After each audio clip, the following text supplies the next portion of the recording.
All right, guys, so this next chapter, we're looking at how we can safely warm up and sort of get the best out of your warm-up to prepare you for an actual row machine workout, or if you just want to warm up on the row machine for any other sort of workout. So you might want to warm up the body on a cold winter's day, before you're doing some weights. So we're just going to show you how you can do that, and also a few little technique points along the way too. And you're going to get you to hop onto the rowing machine. Do you have a particular foot strap level you have it on, or? So like I know you just mentioned before that it's sort of on size of your foot. Yep. And also wherever's comfortable to have that on as well. Oh, okay. So, but it doesn't make any difference on like where you're pushing off your foot? No, so it should be relatively similar, yeah. Okay, cool. Probably about 3. Yep. Excellent. And for the purposes of this, I'll put my feet in. Yep. Yeah, feet in for this one. Beautiful. So first thing we're going to do is going to start off with a general arm movement, okay? So you're going to come forwards on your seat to grab the wall, and then not putting too much pressure, just straighten your legs out, but keep your arms straight for me.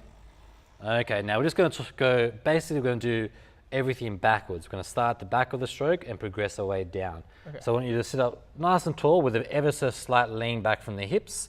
Not too much, a bit further up more, a bit more. There we go. Okay, so from this position, all I want you to do is do like a bench row. I want you to pull the bar in and then let go out slowly. Okay, now that's all, and keep going. That's it, nice and continuous, so it comes in and out, just like a little bike chain, constantly moving in and out through the arms. That's it. Just a little bit more pressure now, squeezing between the shoulder blades.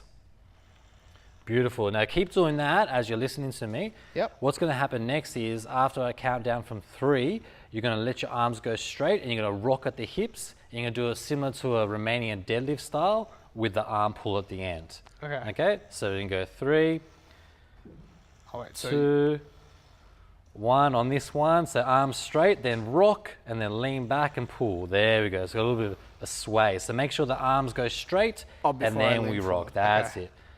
It's a little bit robot-like now, but we'll get a bit more fluid soon. That's it. So now you should be feeling a bit of strength through the glutes and hammies. And guys, this is like surprisingly hard to do.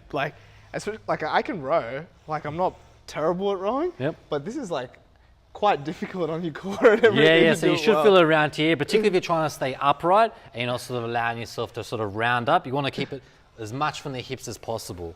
Okay. So we're going to do a similar thing. We're going to progress. And what's going to happen now is keep going. Is after I count down from 3, you're going to do the rock over and you're going to bend your knees just about halfway of a normal stroke. Okay? Yeah. So we go 3, and off you go. Drive the legs, then the arms. That's it. And with each stroke, just push a little bit harder with the legs so you can build a bit more momentum.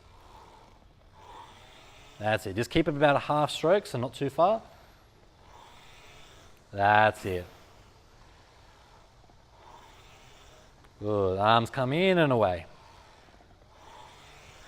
Beautiful. It's hard because I'm trying to unlearn what I've been doing before. It's all good. It's very similar to the clean. You drive with the legs. Once the oar gets past the knees, that's when we start to open up. Good. Beautiful. Now this time, after 3 counts, you're going to go all the way as far as you can without dropping the chest or head, okay? And so 3, a bit more momentum now, a bit more push with the legs. Good. And let the arms come in and away. Don't let them stay at the chest. Very nice. Okay, now with each stroke, I want you to reach a bit further without dropping down. So really test out that flexibility.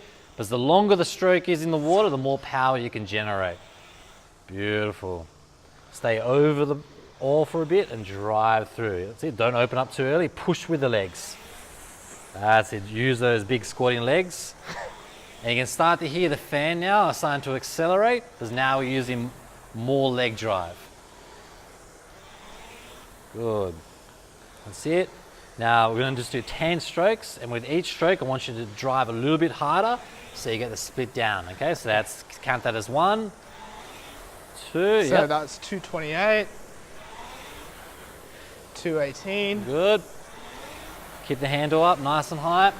211, 204, Good. 204. See, a bit more power, a bit, 202. trust the legs. Don't increase the rate in, just the power. Okay. Good, all in the power. Hands up. Good. One more. And put the oar down to rest. Here or here? Just in there for now. We're going to do some more work in a minute. So how do you feel after that? Yeah, that was surprisingly challenging. Yeah, but do we feel warm? Yeah, definitely warm. Yeah, and was there anything you think came in too early or anything like that? No, I think that's a really interesting way of teaching rowing itself, like the rowing mechanics. Yeah. I've always done it the opposite way, and I haven't had as much success. Like it's always been hard. So that's really effective. Yeah. Especially in teaching. So like when we're teaching the clean, the deadlift, or anything like that, we teach from the top down. Yeah. So it only makes sense to do this from the top down as well. Yeah, so it's a similar kind of concept where a lot of people, when they're doing the deadlifts or the cleans or snatches the first time, they won't necessarily go all the way to the floor at the very start. And this is kind of a very similar thing. And also, like, particularly if you're an early morning trainer, you know, you might be a bit, you know, tight through the legs or the lower back. This just allows you to sort of just increase the blood flow, get the body moving in a bit more gentle way. And depending on where you're at in your training or what you're trying to achieve or how much time you have, you can spend as long as you need to at each sort of stage. So you might need to spend more time rocking over if that's, you know, where the back of the legs are sort of asking you to do. So this, before you, rather than just sort of jumping on and starting the full stroke, you know, you're sort of building your way up into that. Yeah, guys, like if you're at home, just even trying that drill of just like the rock. Yeah. Like you feel that. Yeah, and that's quite challenging. And it'll be even more challenging with your feet out. So if you do want to sort of step it up a notch, you know, and feel it a bit more around the midsection, take your feet out and yeah. And so like that's almost essentially the same as like, you know, if you did a sit up with your feet underneath something and a sit up without your feet under, like it's going to be very different. Yeah, so it'll be more challenging for your midsection, but obviously when you're doing your full length rowing, you will not be able to put as much power. Because you'll leave. you will vacate the seat. Hey guys, I hope you really enjoyed that chapter. If you want to know more about rowing, please reach out to @CoachKurtRich on Instagram, or mention something in the comments and I'll make sure to ask him, or I'll get him back on because I know he really loves to drive all the way out here every weekend or so. 100%. We'll see you guys in the next chapter.